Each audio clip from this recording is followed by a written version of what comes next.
Welcome back to Job News Kerala. Please subscribe and share channel. Hi friends, പുതുതായിട്ട് ഖത്തറിലേക്ക് കുറച്ച് ജോലികൾ വന്നിട്ടുണ്ട്. ഒന്നാമതായി വന്ന ജോലി ട്രാൻസ്ലേറ്ററാണ്.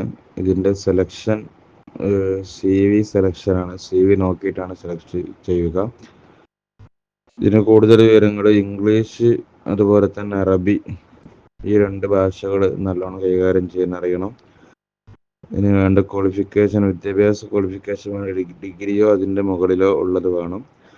അതുപോലെ തന്നെ GCC രാജ്യങ്ങളിൽ പിന്നെ ഖത്തറിലൊക്കെ അതായത് 3 കൊല്ലത്തെ എക്സ്പീരിയൻസ് വേണം. അതുപോലെ ഖത്തറിൻ്റെ വാലിഡ് ലൈസൻസ് വേണം.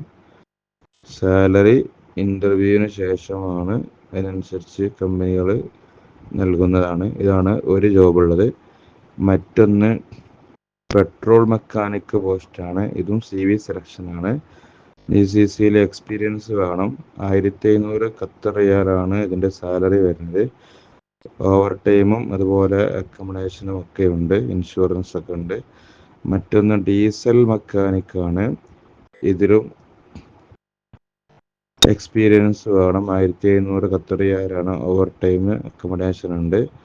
മറ്റൊന്ന് ഹൗസ് ഡ്രൈവറാണ്. ഇതും CV സെലക്ഷനാണ്. ഖത്തർ ലൈറ്റ് ലൈസൻസ് വേണം.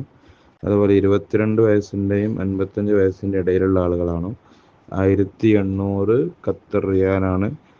ഫുഡ് ഫ്രീ ഉണ്ട്. അതുപോലെ അക്കോമഡേഷനും ഇൻഷുറൻസ് ഒക്കെ ഫ്രീ ആണ്. മറ്റൊരു ജോലിയുള്ളത് വേറൊരു ഹൗസ് ഡ്രൈവർ ജോലിയാണ്. ഏതെങ്കിലും രാജ്യത്തെ GCCയിലെ ഏതെങ്കിലും ഒരു ലൈസൻസ് ഉണ്ടായിരിക്കണം. വയസ്സ് 21 മുതൽ 55 വരെ വയസ്സുള്ള ആളാണ്.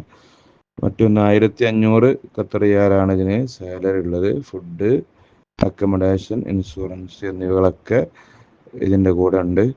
അപ്പോൾ ഈ ജോലി താല്പര്യമുള്ള ആളുകൾ എന്ത് ചെയ്യണം? അവരുടെ CV, പാസ്പോർട്ട്, ഡ്രൈവർമാരാണെങ്കിൽ അവരുടെ ലൈസൻസ്, ഫോട്ടോ എന്നിവ ഈ കൊടുത്ത വാട്സപ്പ് നമ്പറിലേക്ക് അയക്കണം. നിങ്ങൾ ഇത് മറ്റുള്ളവരിലേക്ക് ഷെയർ ചെയ്യുക. നിങ്ങൾക്ക് ആവശ്യം നിങ്ങൾ ഉപയോഗപ്പെടുത്തുക, അല്ലെങ്കിൽ നിങ്ങളുടെ കൂട്ടുകാർക്ക് അതുപോലെ മറ്റുള്ള ആളുകൾക്കൊക്കെ ഷെയർ ചെയ്യുക.